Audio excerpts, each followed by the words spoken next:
There is a door we all come to, one that protects the facts and truths that hold our reality together from that which floats beyond reason and sanity. Once we walk through that door, nothing is ever the same. We can become lost in the abyss of man's imagination, wandering down the long hall into the kind of madness that is dangerously pervasive.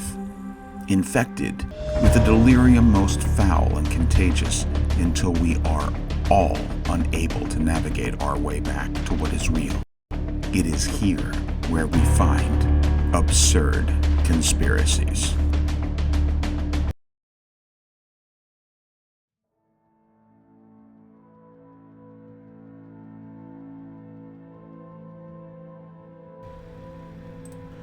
When we look at ancient myths, nothing is more entertaining than the tales told in the Vedic texts from India. Amazing stories of flying ships, fights in the sky, and weapons that could destroy the world.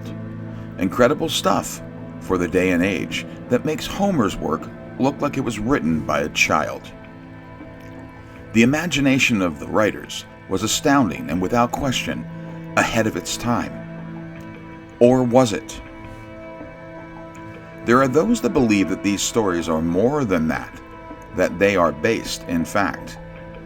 Not only did they have flying machines and weapons of mass destruction, but the use of nuclear weapons produced mutations, ones that produced the litany of strange gods that are worshipped in the Hindu culture, and possibly all other cultures. That this may have happened tens of thousands of years ago, and lastly, some descendants of these mutated creatures still walk the world and have been seen. And believers say they have proof.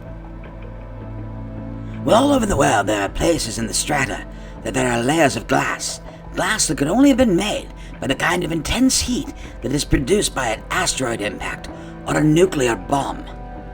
And most of these places show no signs of an impact.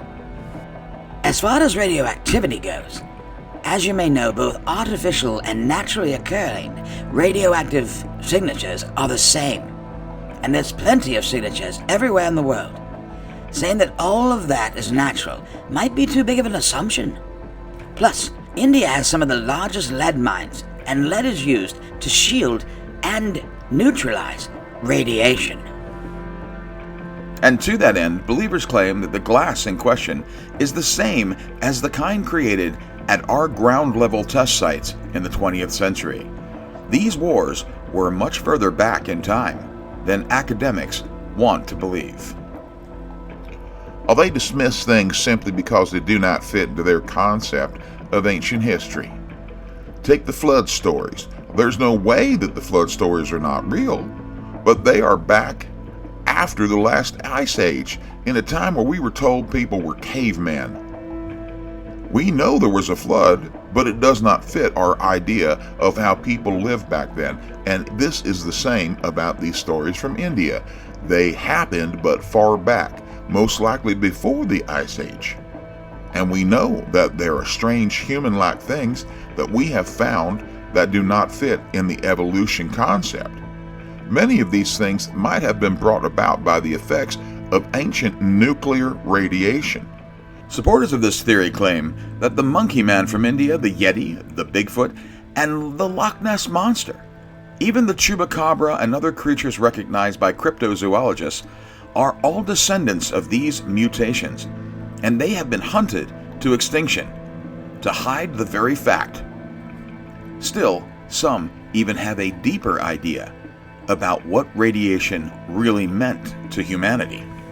Is mutated all of us. The truth is, humans in the form that we are in right now might be due to the introduction of radiation to this world.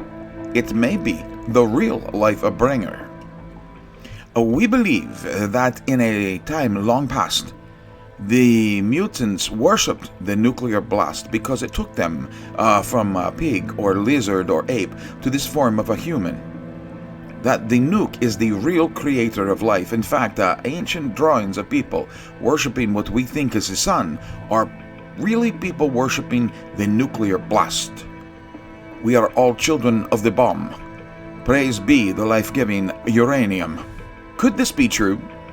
Could we really owe the human experience to a million-year-old detonation of nuclear weapons? And that everything that we think about evolution is a mistake? If it is, then our rediscovery of nuclear power is not as much a gross perversion of nature, but rather a way to reconnect with our past and our Creator.